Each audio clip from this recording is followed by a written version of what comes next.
স্থানীয়দের কথায় স্বাধীনতার পর থেকে এই প্রথম কানা নদীর সংস্কারে হাত দিয়েছে বর্তমান সরকার।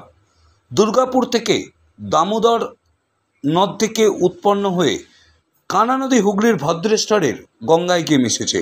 দীর্ঘদিন ধরে হয়নি এই কানা নদীর কোনো সংস্কার না হওয়ার কারণে এই নদী মজে গিয়েছে, যার কারণে দীর্ঘদিন নদীতে জল ছিল না থাকার কারণে নদীর দুপাশের চাষযোগ্য জমিতে জলের অভাব দেখা দিয়েছিল। সেই সঙ্গে এই নদীকে উপলক্ষ করে বহু মৎস্যজীবী মানুষ তাদের জীবিকা থেকে উপার্জন করে সংসার চালাতেন। জল না থাকার কারণে সংস্কার না হওয়ার কারণে জীবিকা বন্ধ করতে বাধ্য হয়েছিল মৎস্যজীবীরা। এই কানা নদী সংস্কার শুরু হওয়ায় খুশি চাষি মহল থেকে মৎস্যজীবী প্রত্যেকেই। হরিপাল ব্লকের হরা লকগেট থেকে চোয়ালপাড়া লকগেট হয়ে ভোলা লকগেট পর্যন্ত শুরু হলো সংস্কারের কাজ। শুরু করলেন রাজ্যের মন্ত্রী বেচারাম মান্না। খুশি প্রত্যেকেই। হরিপাল থেকে নিজস্ব সংবাদদাতা রিপোর্ট, নিউজ 7 সকাল লাইভ।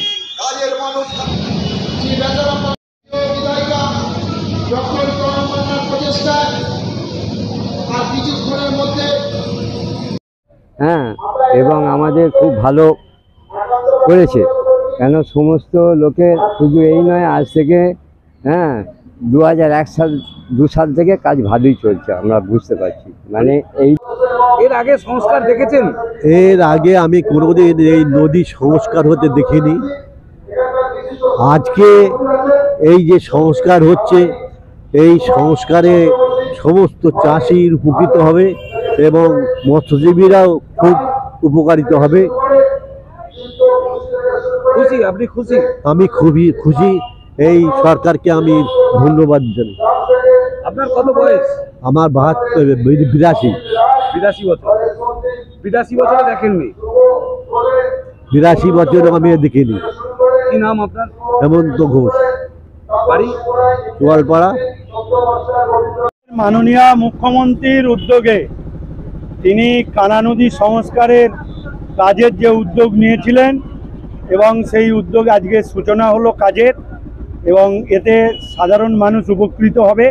প্রথম পর্যায়ে হরা লকগেট থেকে আমাদের চোয়াল লকগেট এবং চোয়ালপাড়া লকগেট থেকে ভোলা লকগেট পর্যন্ত, এর পরবর্তী ধাপে আমাদের সুলতানপুর থেকে হরা লকগেট পর্যন্ত এবং ভোলা লকগেট থেকে একদম হরিশনগর, গোপালনগর রেনিগেট হয়ে হরিশনগর, এই বিস্তীর্ণ এলাকার নদী সংস্কারের কাজ আজকে সূচনা হলো। এতে সাধারণ মানুষ শুধু নয়, কৃষক প্রভৃত উপকার হবে।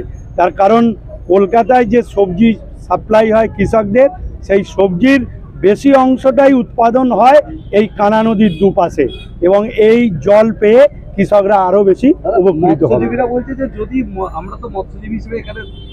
আগামী দিন মৎস্যজীবীরাও তারা এখানে মাছ চাষ করার সুযোগ পাবে।